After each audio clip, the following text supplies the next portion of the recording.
May Silas! Buhay ang tatay mo! Ligtas na siya! Silas! Tay! Buhay ang tatay mo! Thank you po, sir!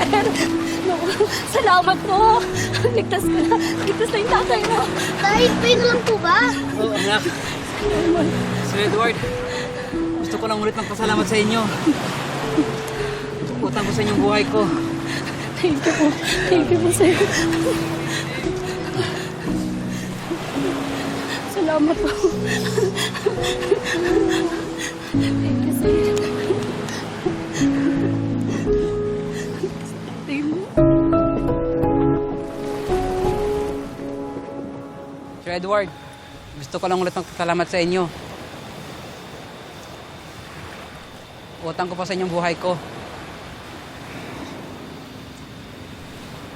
Kung nakita mo lang, Miss Jade, kanina, ang tagal kong nang palutang-lutang nung tumabong bangka ko. Hanggang sa hindi ko na kinaya. Nung papalubog na ako, dumating si Sir Edward.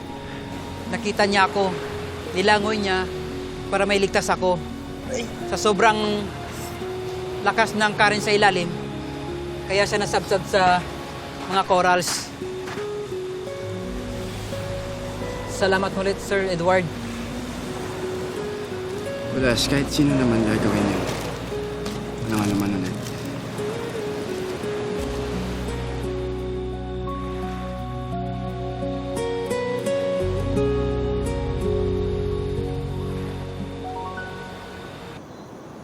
Akala ko talaga mawawala na siya sa amin. Halos isumpa namin ang pangalan niyo ng boyfriend mo na nakabaril sa anak ko dahil sa sobrang galit namin sa inyo.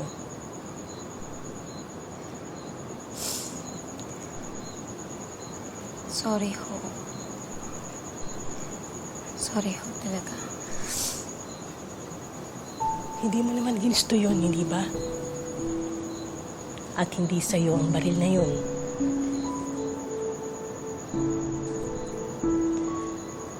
Aksidente ang lahat. At isang himala na madugtungan pa ang buhay ng anak namin. Kaya, mas pinili naming mabuhay ng walang galit.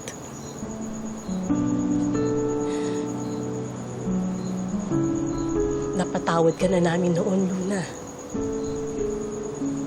Sana, mapatawad mo na rin ang sarili mo.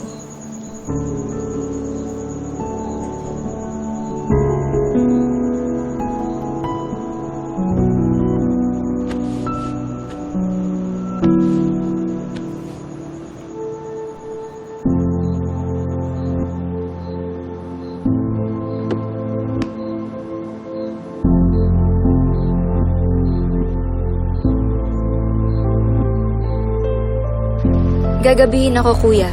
Lumuwas kami ng Maynila. Don't worry, may kasama naman ako.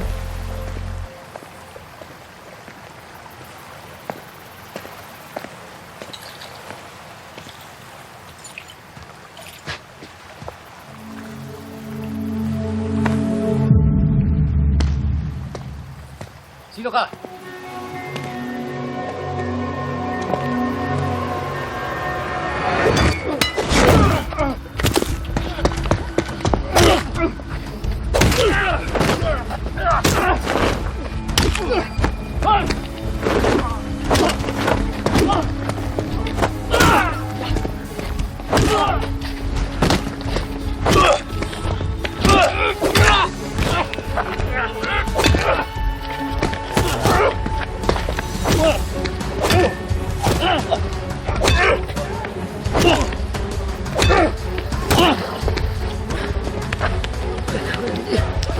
Wala rito!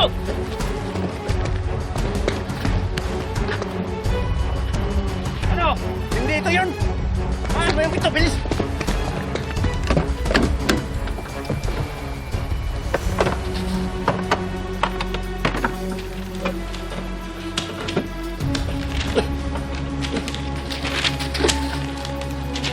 Parang ito! Alam ko na kung sino nagpadala sa'yo.